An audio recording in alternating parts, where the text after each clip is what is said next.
Okay, so this evening we're going to talk about lighting the dark past. And to everyone here, you'll still get your chance to phone or send messages. It's been a bit busy. I had a meeting with the youngsters' mom, and I had other meetings, and we must accept the things that we cannot change. Okay, so lighting the dark past. Cling to the thought, and this may sound strange for you guys that are in early recovery, because it sounded strange for me when I was in early recovery. But lighting the dark past, cling to the thought that in God's hands, the dark past is the greatest possession we have. You must think now, what is this man saying? How can my dark past be my greatest possession? The key to life and happiness for others.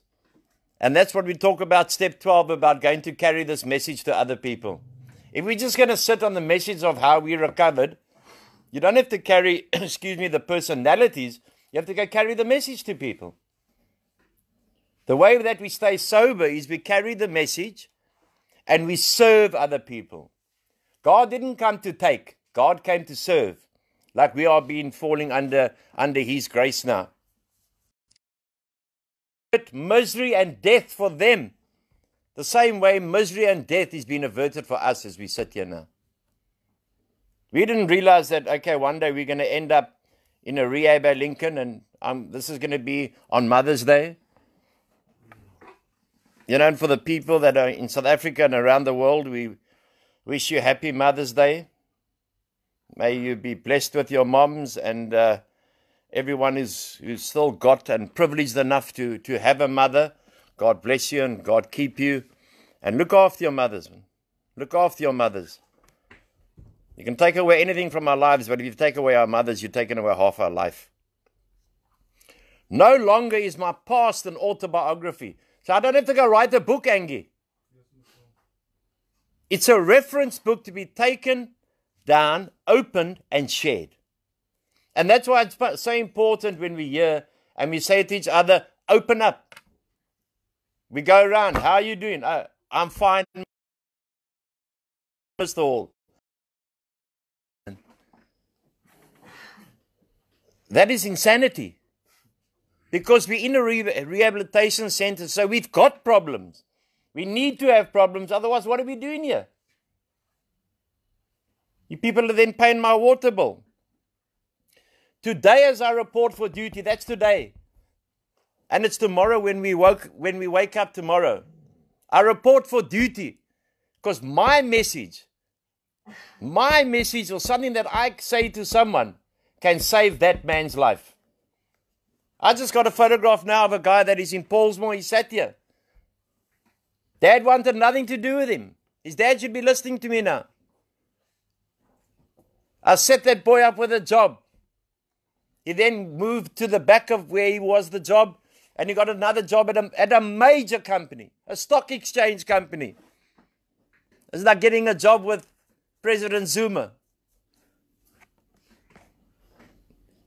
The only difference is Zuma's corrupt, and this company wasn't corrupt. They sent him on courses all around this country.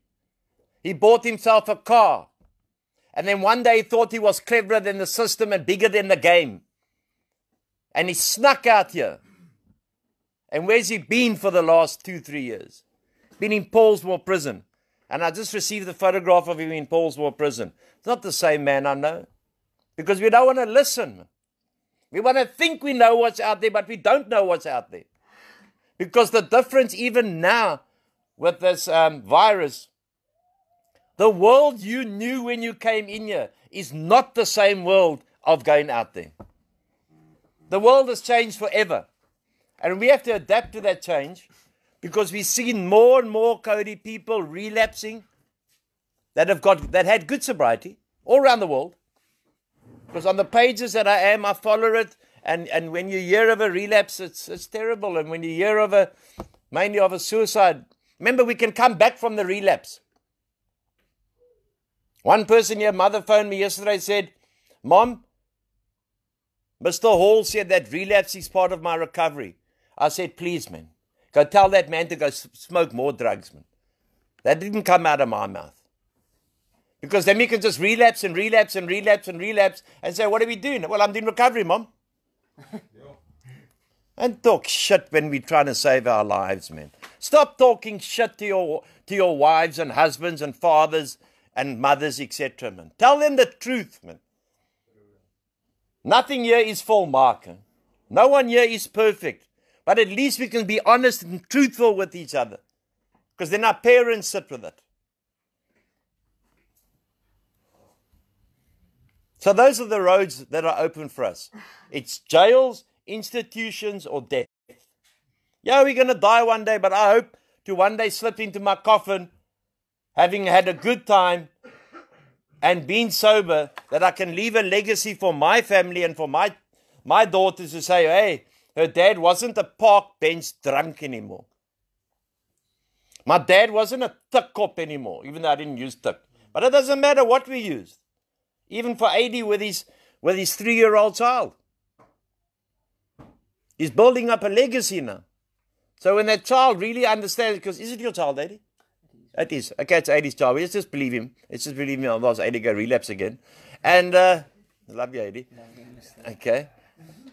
That child must know his story. That's why that book must be open. Anyone can go write a book. Like you see these goons, they're 3 months in recovery, and they starred in one episode of Seven the Line, and they write a book. Now, what can that tell me? In 3 months, all they can tell me is their war stories. They can't tell me recovery. Yes, sir. I don't buy a book that is going to tell me things I know. Because we all got a story in us, guys. We all got a movie in us. Some of us have got better movies, and some of us really haven't got movies, but we just got, especially the youngster, we start in the movie. We're on the credits of the movie. Credits of the movie, because if you get to the credits of the movie, you must continue the movie. And we title our own movie. What do I want to be known as at the end of the day? We've been called many things in our lives, guys. But do we want to be continue called that? Are our children going to look at us and say, hey, what have you done in your life? With the employment now, with so many people losing their jobs, so many aeroplanes. I think you can, Carl, you're a con. You probably can pick up an aeroplane now for about 10 grand. The economy as we sit here is collapsing. The racism with the black and white, it's collapsing. Everyone put Nelson Mandela on a pedestal. Everyone put Cyril Ramaphosa on a pedestal. But I don't see them talking about our children, man. I don't see them talking about our addicted children, man. I don't see them talking about how our kids today. The one guy yesterday, 14 years sober. And his mother writes that he relapsed and then hung himself because he couldn't take the withdrawals from the cigarettes. Who are these bastards to tell us how we must live our lives? They're telling us we stay indoors, we stay indoors. Or the next thing they're going to tell us when we can go to the toilet. Because they've got an agenda and they don't think of people. But in this house, the people come first. And our dogs. That's what comes first. You must always look at the bigger picture. If you want to know where corruption is, and where people are starting to do things that is not lekker, you just follow the paper trail of money. And you'll find exactly who's corrupt. And unfortunately, this country is corrupt. And I'm saying this on live, that it's corrupt because it's proven to be corrupt. Where's the money to help the addicts? I saw yesterday in Los Angeles that they're actually giving addicts. Because you know how dangerous it is to stop some drugs? You know how dangerous it is to stop some, or to stop alcohol? That is an organization handing it out. Thank you would have been tripping, my bro. Because we know the dangers of it. It's not promoting drug abuse. It's not promoting alcohol abuse. It's promoting saving lives. They're trying to save the lives with a virus, and we're doing everything that we have to do, but they're punishing innocent people. If our mothers and fathers, God bless them, I know my dad was a smoker, and he'd like to sit down in the evening at 7 o'clock with his wife and have a cigarette. Why can't he? What does he do? In the comfort of his own home. We're under attack. And the easiest way for the government and the country to nail us is to make drunks and drugheads and addicts out of us. Because if they're stealing and carrying on and taking our country and we're not actually interested. Yeah. We're just interested in our next joint, our next needle, our next bottle. And they'll just come past and they will just swipe past us. And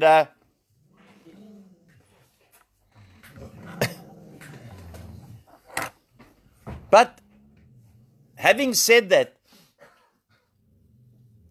we must remain serene. We're allowed to vent. Doesn't mean because we're addicts and we try and practice as much humility as we can that we can't vent. But we have to trust God to change the situation. Because only God can do for us what we can't do for ourselves.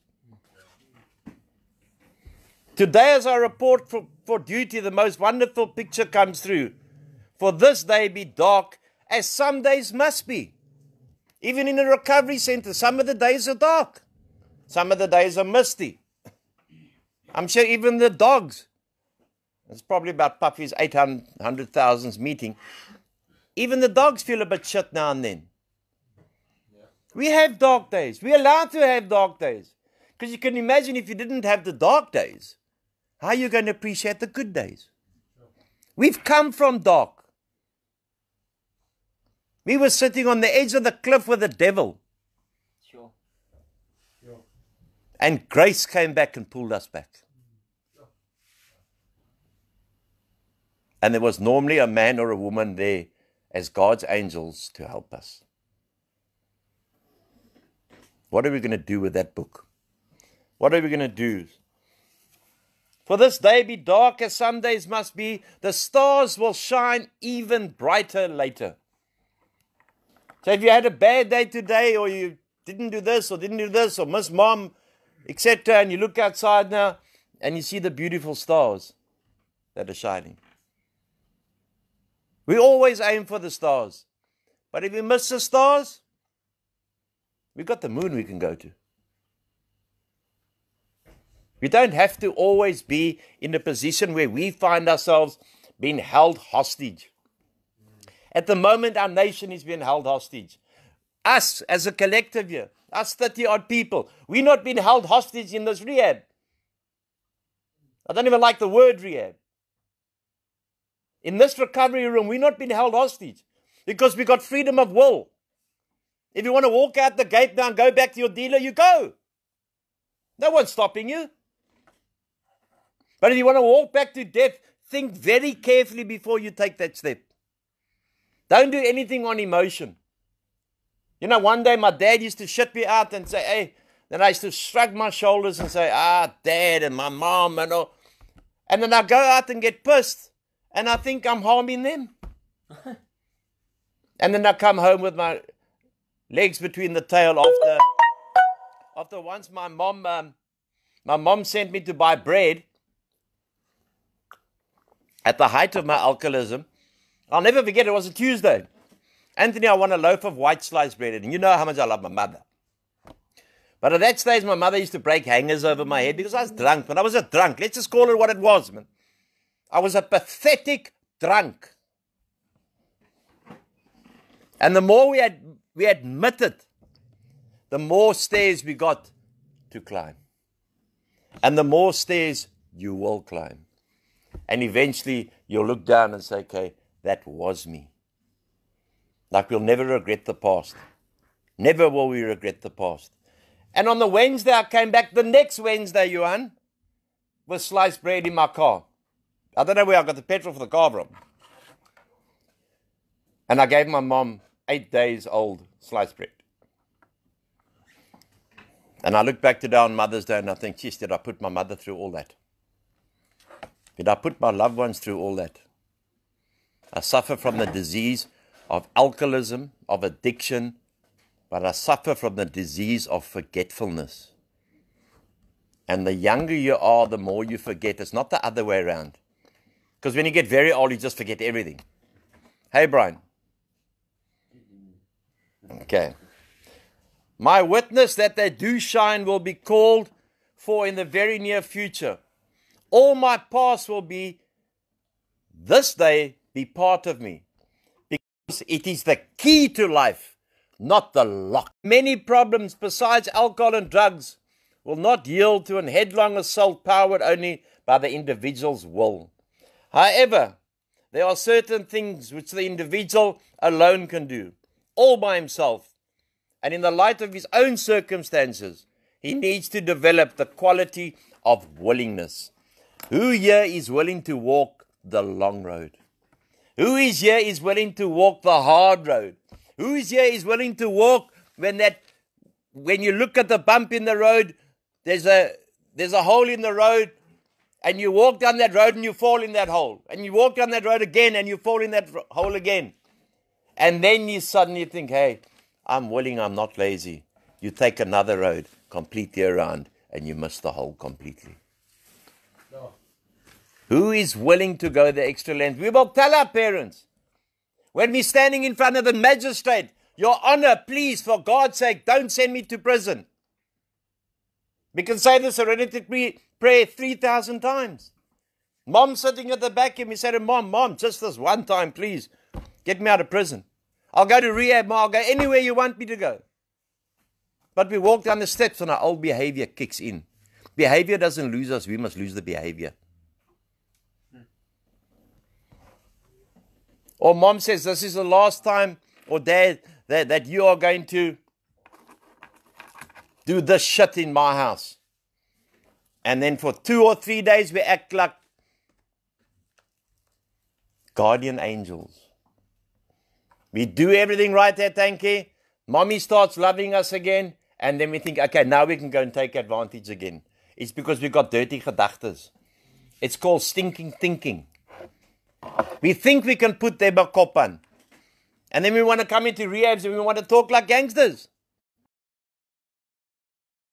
And we want to love, like I said last night, we want to love our drug dealer. We've heard you so many times, and I'm going to say it again, Angus. It's such a lekker drug dealer. I love him. I think he's a great guy. Well, the guy who's supplying you poison, if that's a great guy, then I don't know. If a poison supplier is better than our mothers and fathers and brothers and sisters, friends and aunties and uncles, then maybe you're at the wrong address. He requires willingness. He's the only one who can make that decision. I can't make Brian willing to change. I can't make Herman willing to change. But we can give you the tools to change. A man the other day gave us a concert in England, Duncan Hall. Why did he do that? We will never forget that. But you must realize something, man, that most of this world think we are a bunch of scum. They think we are robbers, rapists, thieves, manipulators, dishonest, etc., etc., etc., etc. And they were not wrong. Until we decided to change. Until we decided to change. As we got this youngster here, young man sitting here, when we decide to change for the better. And it's hard, man. To be willing is okay. I surrender. I said it to you the other night. I surrender.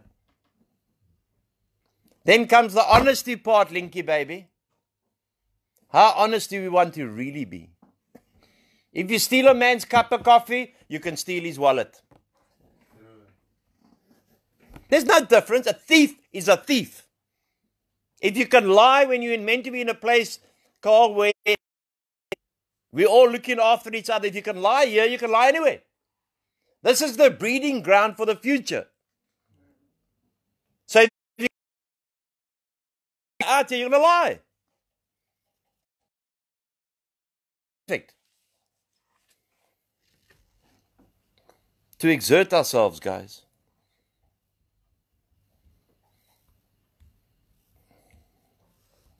The most important approach to sobriety for any addict or alcoholic is the one that works best. The most important thing about the program is for us to remember we must continue to work it.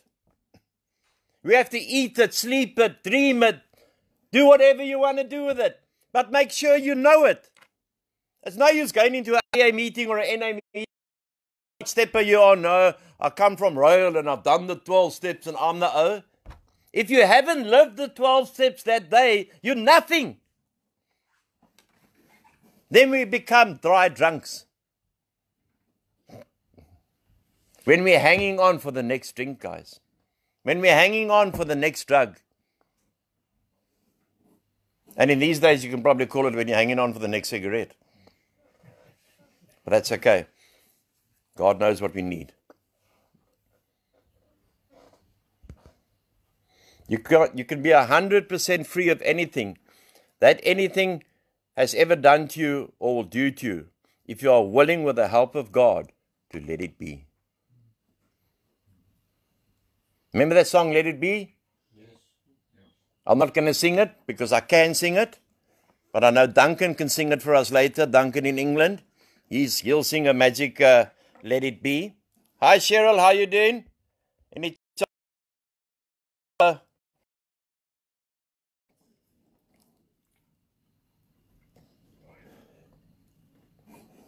So let it be. We can take each other's inventory, and I heard the other night on TV, we're not here, you don't have to like me as per se. But my 15 years of sobriety has come with a lot of knocks. But I'm glad I don't have the desire. I've got no desire to pick up a drink or a drug. Only God could take that away from me. Lying on the park bench for 1.5 years, being in prison. That's when I found out what freedom really meant. Because only when they turn that key behind you, you realize, hey, I've got no more freedom. Yeah, we've got freedom. And today as we sit here, we are all drug-free, alcohol-free, herpes-free, whatever free we got. Corona-free. Because we locked down. You see, these addicts who are sitting here, us people who call us, die slechte dinge. We locked down this place 2 weeks before the government did. Because we're not stupid. Because we knew that some people's immune system will not take a coronavirus on our premises. That's why we locked down. They think because they locked down, it's a big deal. And then you go over social media, you guys haven't got social media, the streets are full. Everyone's going on like they want to go. But as long as we're doing the next right thing. If we're doing the next right thing is going to happen to us all the time. Your fear has blocked you from letting yourself be free of resentment. Who tonight sits here and resents their mothers, their fathers, their aunties, their uncles, their grannies, their ex-girlfriends or boyfriends? We cannot live with resentment. If we have resentment inside us, it's going to lead us back to alcohol and drugs. Our number one killer is not the drug. It's the resentment that takes us back to the drug. Yeah, we have to be free and say, hey, hold it, man. It takes a long time. That's why the 12 steps and sobriety is not where am I going to? What is my destination? It's this most incredible journey where you can find, hey, I can actually forgive someone. But it's always me, myself, I. Pour me another drink. It's like when I used to be drunk, Angie, and go stand up there and sing karaoke. My famous was My Way. Snot and trane about my dad because it was his favorite song as well. And I'm singing My Way and I don't know the words. I don't know the tune. But I think that I'm Frankie Sinatra live in Japan. Because that's what mind-altering substances do to us. It makes us think we're someone else. And do we like that someone else? If we look back now and we play the movie through, did we like who we were in those days? I certainly did not. But I had to play the movie to the end.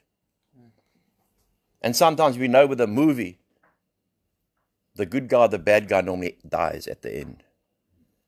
It's our decision which way you want to go. The only thing that keeps you from being free of your resentment is your fear of living without them. Imagine if I had nothing to blame. Imagine if I'm just sitting there and thinking, you know what? My dad is an arsehole. And I continue keeping that. I'm keeping an excuse to use. When you empty a garbage truck, you know when the trucks come down, I don't know if they still do it. They don't do it here. And they tilt the garbage truck, and the garbage truck is waiting there because they're in a hurry. They want to move, man. And someone just chuck your bin onto the pavement. They don't know if that garbage bin has still got something in it. Sure. We do. We do. Because we know if we go put our head on the pillow, what is plying us. And I'm telling you now, 10 to 1 or 9 to 1 or 55 to 1, it's a resentment. Resentments we have to let go of. We must learn to forgive. I took a long time, Trevor, to learn to forgive. I expected people to forgive me, but I didn't forgive them. And sometimes you hold a resentment and you reckon, hey, know what? You've got my key. There's someone else turning my key. It's like when you're going around Voortrekker Road and you've got the black Africans who are driving their taxis. And they cut in front of you. And you start fluking this out. He doesn't care. He's got the key and he's just going to carry on picking up passengers. Mm-hmm. What do? We just carry on picking up drugs. We just carry on picking up alcohol. The only thing that keeps you from being free is the fear of living without them. That's an important, remember that. Eh? You're afraid of what might happen if those resentments disappear. Because then who do I blame? Who do I blame then? If I clear myself and you people go for inner healing with Auntie Marion and it's been cleared and you've cleared your resentments, who are you going to blame for your next relapse? That's why you have to clean the bin properly. That's why they've got a company called Clean Bin who come around and clean the bin once the bin has been emptied. And they spate it there, and I don't know what they probably just put water in it and you pay a monthly fee. It's free. Oh, and clean. Clean. Clean. In other words, we were afraid of love. Now, I don't know about you, Oaks here. Anyone been to hookers? Yes, sir. Okay, I just see all hands rising. Okay, moms just like look away. Lust and love, two different things, huh? Take it from this 56-year-old man. I could never differentiate between the lust and the love. What is love? The love is the caring for someone, the being there for someone. You know, we always say, if I need someone at 3 o'clock in the morning, I'll phone Johnny. You phone Johnny, he's sleeping probably with some hooker, man. How many times have you really phoned that person? How many times have we stood in a police station, any of us, and had our phone call, but no one answers? Anyone been like that? And these days you have to remember cell phone numbers. You can't remember home numbers. We're afraid of patience. This is a patient program. This isn't a program to be rushed. Where are you rushing to? Especially now you've got the most ideal opportunity to do addiction recovery in lockdown. You couldn't have picked a better time than in lockdown. You can't go anywhere else. You go for a 3-hour walk in the morning. Hey guys, it takes patience, man. We're learning all the time. I'm learning as I'm giving this. It's keeping me sober. It's keeping me sober and the dogs are tripping. I love that. Our tolerance. What's our tolerance levels like? Our tolerance to each other. Our tolerance to our mothers and fathers. Our mothers and fathers are not our bras. They are bloody mothers and fathers who deserve the utmost respect, man. And if you think they've done something wrong to you, look again in the mirror and ask yourself, what have you done to them? I can also say my dad did a lot wrong to me. A lot wrong. But I also can say he did a lot right. A lot right to me. And our goodwill to people. The goodwill, what you guys who go out there every day for the last 2 weeks, going out there to feed the poor. To feed the hungry. It's not even poor anymore what we're feeding, what you guys are feeding. You're feeding people in need, whether they're brown, black or white. You're feeding people who've lost their jobs, who've got children. It can't be done from a level up and a level down. He's your good, he's your good, he's your good. No. Because there, but for the grace of God, one day that may be me, man. That may be me waiting for a parcel to come to my home, if I'm lucky enough to have a home.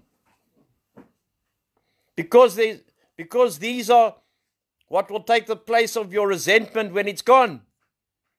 We're afraid of serenity. We see it here. Don't we sometimes prefer chaos than peace? Okay? Nothing wrong with a bit of chaos. Organized chaos. But we must find that serenity. It doesn't matter. I've always spoken loud in my life, and I won't stop speaking loud for anyone.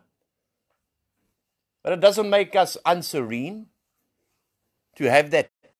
I know that I haven't, if I've done my step 10 tonight and know that I haven't been dishonest today, I haven't been jealous today, I haven't robbed anyone today, I haven't made an enemy today. I've lived just for today. It's one day at a time. Why do people relapse? People relapse and we carry on and we carry on and we carry on. It sounds like the bells from Italy. It could be the Pope. Happiness and peace of mind as well, because they take the place of resentments too. Most of all, you're probably afraid of having to change. And that's an addict's biggest problem. We fear change. Because we don't know, we're coming from the drug and alcohol world, and then we're going into. A lot of us knew it up to the age of 15. A lot of us knew it up to the age of 20. A lot of us knew it up to the age of 10. And now we're going into a world of the unknown. Hey, how do I pick up a chick if I'm not stoned? For supper. Like I said the other night in the supper, he gets delivered and she wants a drink. She's not an alcoholic.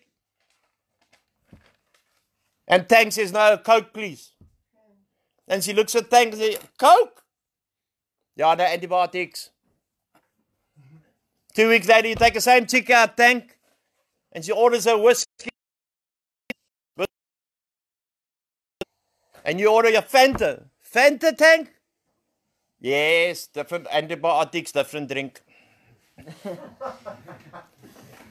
Instead of being open, lay the book open. Because 10 to 1, there's someone in her family who's struggling with drug addiction.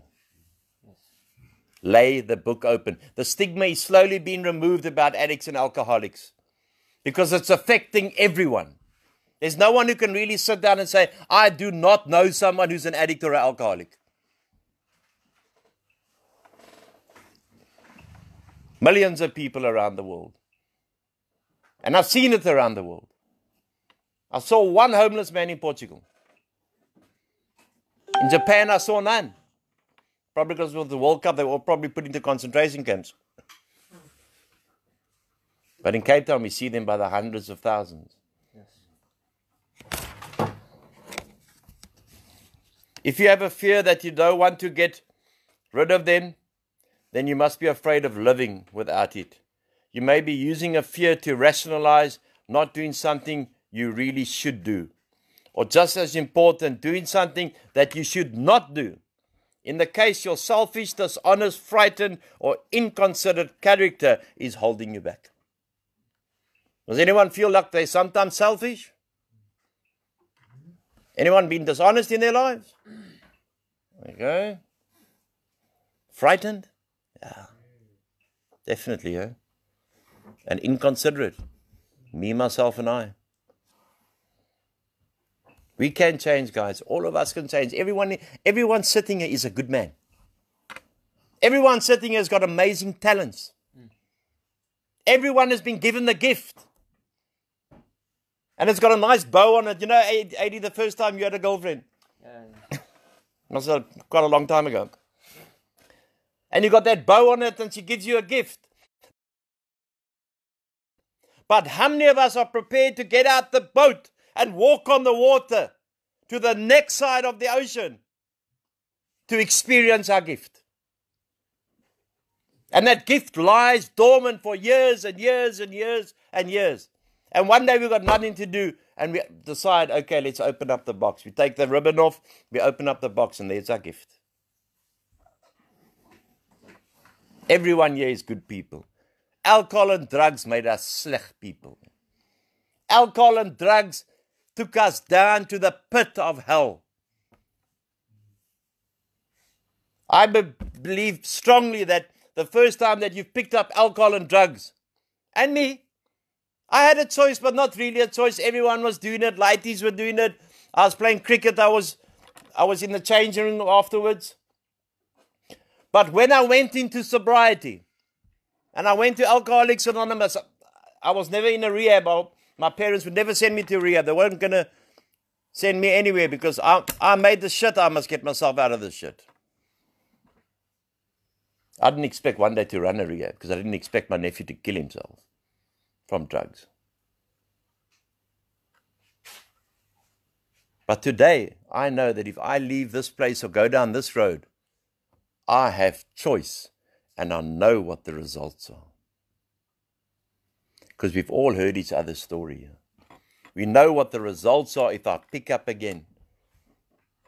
Michael picked up the other day. And the pain was terrible.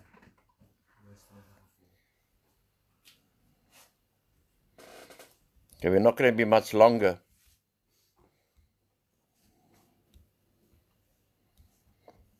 You see, there's a bit of humor in addiction as well. A guy arrived home late and pissed. And he told his wife, "Sorry, my dear, I had a slow bartender." How many of us used to, when they used to call last round, we stack up the counter because we're afraid we're not going to get enough. And we're already pissed. It's that compulsion, that mental obsessive compulsion. Okay, I'm just going to close with this, the three choices. And for those in South Africa and overseas for watching, thank you very much. The immediate object of our quest is sobriety. That's it. That's why we're here. What else gets added on, taken away, that's the bonus. Freedom from alcohol and drugs and from all its baleful consequences. You know, they wrote the first step where they said, I'm powerless over alcohol, I'm powerless over drugs. My life had become unmanageable. I believe they should have turned it around. My life had become unmanageable because none of us would be sitting here tonight if our life wasn't unmanageable. If I can drink and drug like a gentleman, I don't know if I can drug like a gentleman, but let's just go into drink. If I can drink like a gentleman, why would I be here? I'm here because my life became unmanageable. I didn't know how to treat my fucking parents. I didn't know how to treat my brothers and sisters. I didn't know how to treat my people at work. I'd lost who I was. And here, by the grace of God, we can find who we are. Without this freedom, we have nothing at all. Tonight we sit here, Linky baby, and we're free. You know what it's like to wake up? You've all been here quite a long time. Wake up on a Monday morning and you're sober. No matter what the problems are, Carl, those can be sorted out. But I'm sober. I'm free. Paradoxically, though, we can achieve no liberation from the addiction obsession until we become willing to deal with the character defects. Is anyone here who hasn't got character defects? All got character defects? I went to America just to talk on that. Just to talk on step 6 on character defects. And that's how I opened it up the day I spoke in Ohio. Is there anyone here with character defects, or I may as well get on an aeroplane and go home? Of course we got character defects, but we ask God to every day. And sometimes they last longer. Which have landed us, character defects, which have landed us in this helpless conditions. And I know when I was in a helpless condition and my back was against the wall, the only phone call ever went to mommy. Anyone here phone mommies? Yes. Oh, lovely, all of us. Beautiful, beautiful, beautiful. Nothing like our mothers, huh? Sure.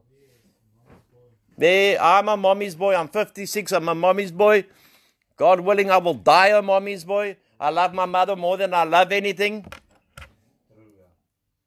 Because they're always there. I mean, some parents come sit in front of it, I can look at the mommy and all the mommy, her eyes are so bleak. Her eyes are dark because all she wants, and like I tell everyone who's coming here, I guarantee if your son listens, I'll give you your son back the way he was. What he goes and does out there, that's his issue. But by the grace of God, you will get your son back. In this freedom quest, we're all,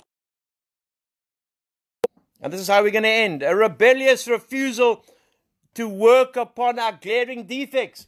Instead of us looking at other people's inventory on the farm, why don't we look at our own inventory? It's easier for me to tell what Angus does wrong than to look back and say, what does Anthony do wrong? Last night, I had to take my inventory big time. Big time I took my inventory. Because I only got to sleep late at night. But we need to take our inventory. Let's not push a man down who is here. Because guys, aren't we tired of the pain already? Yes, haven't we had enough pain? Haven't we had enough shit in our lives? Haven't we had just enough? But we've all got that capability to get back. We don't all have to become CEOs of companies. As long as you do an honest day's job. We don't all have to become lawyers. You can become anything. As long as you've got money to put food on the table for your family.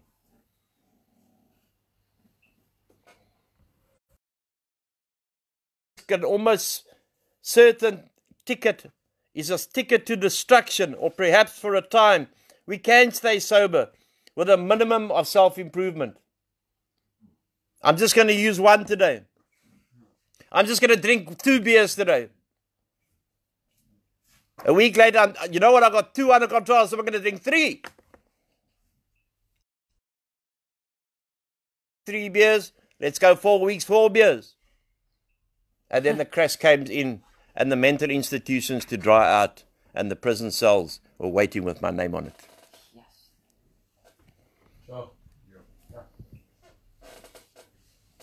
Or perhaps for a time we can stay sober and settle ourselves into a comfortable but often dangerous mediocrity. Guys, this is an all or nothing game. You can't be a spectator in addiction recovery. You have to be a participant in our addiction recovery.